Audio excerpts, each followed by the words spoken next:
have this nice glider model, as you can see in Swiss markings.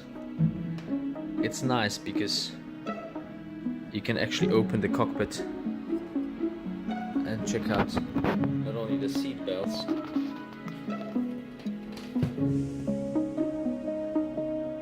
so you can check out not only the seat belts,